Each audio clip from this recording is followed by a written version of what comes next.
আমাদের তো বিদ্যমান সংবিধানে প্রপোর্শনাল রিপ্রেজেন্টেশনের বিষয়টা নেই। আপনি তো এই পদ্ধতিতে নির্বাচন চাওয়া মানে হলো আপনি সেই ফ্যাসিস্টদের মতোই কথা বলছেন। পিআরের কথা বলেন, আমাদেরকে কেউ কেউ ব্যস্ত রেখেছেন যে প্রপোর্শনাল রিপ্রেজেন্টেশনের কথা বলে বাংলাদেশ জামাত ইসলাম মূলত কিন্তু পাবলিক রিলেশনসটা করছে, আমাদেরকে এই পিআর নিয়ে আলোচনার মধ্যে ফেলে দিয়েছে। এটা আমার নিজের ব্যক্তিগত উপলব্ধি। আর অন্যদিকে ওনারা ওই পিআর মানে পাবলিক রিলেশনসের মধ্যে আছেন। আর ওনাদের এই পিআর যদি কখনো সফল হয় তাহলে কিন্তু পাবলিক রিলেশনসের আপনার আমার দরকার নাই।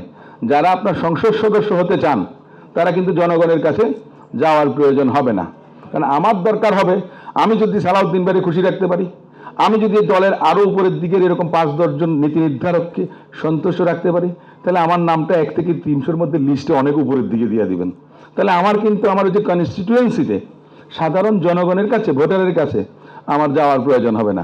আমি অসীম এখানে ওকালতি করতে পারবো। আমি মনে করি এটা একটা প্রতারণা ছাড়া অন্য কোনো কিছু না। এটার ভালো মন্দ অনেক কিছু আছে, সবাই সেটা বোঝেন, সবাই সেটা মনে করেন, কিন্তু আমাদের জন্য কতটুকু ফিজিবল। আর দ্বিতীয় কথা হচ্ছে যে এমন একটা বিষয়, আমাদের তো বিদ্যমান সংবিধানে প্রপোর্শনাল রিপ্রেজেন্টেশনের বিষয়টা নেই।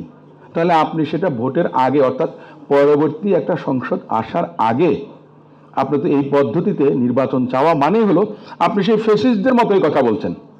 শেখ হাসিনা বলতেন যে ভোটের তো প্রয়োজন নাই, মানুষ উন্নয়ন চায়, উন্নয়ন হলে হবে। তাহলে এখন একটা রাজনৈতিক দল এই দাবিগুলো করছেন, সালাউদ্দিন ভাই যথার্থ বলেছেন, এমনকি যে সংস্কার হবে কি হবে না, আপনারা জাতীয় সংসদ নির্বাচনের মধ্যে প্রার্থীর জন্য আপনার থাকেন ভোট, আর থাকুক সংস্কার চান কি চান না, জনগণ সেটার উপরে ম্যান্ডেট দেবে।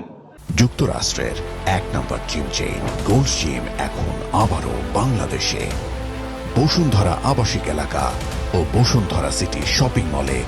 যারা আপনার পিআরের কথা বলছেন আমার তো একটু সন্দেহ হয়, কারণ ওনাদের আপনার ডাকসুতে, এখানে হামিম আছে, ডাকসুতে আমরা দেখেছি জামাত ইসলাম বা শিবির বলেন যে তারা ছাত্রলীগের মধ্যে ছিলেন, তারা যান বাঁচানোর জন্য বা লুকিয়েছিলেন, গুপ্ত ছিলেন।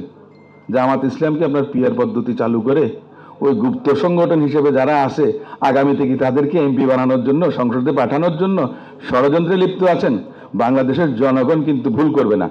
আপনারা যেটা করতে চাচ্ছেন আপনাদের দুর্বিসন্ধিটা ত্যাগ করুন, আসুন এই দেশটা গঠন করি। সংস্কারের কথা বলেন, সংস্কার আগে নিজে সংস্কার করেন, ভালো হই আমরা। প্রতিষ্ঠানগুলো সংস্কার হওয়া উচিত। আইন বিভাগ বলেন, বিচার বিভাগ বলেন, রাষ্ট্রের নির্বাহী বিভাগ বলেন, সিভিল প্রশাসন, পুলিশ প্রশাসন, এবং আগামীতে তত্ত্বাবধায়ক সরকার ব্যবস্থা আলটিমেটলি কিন্তু ফেরত আসবে। কিন্তু সেই তত্ত্বাবধায়ক সরকার ব্যবস্থা কায়েম থাকাকালীন যেটা আছে বিদ্যমান সংবিধানে, আগে যেটা ছিল 90 দিন, সেই 90 দিনের সরকারটা যেন নির্দলীয় নিরপেক্ষভাবে কাজ করতে পারে এবং তার অধীনে নির্বাচন প্রক্রিয়ার সঙ্গে জড়িত প্রত্যেকটি সংস্থা আপনার সঠিকভাবে যেন কাজ করতে পারে।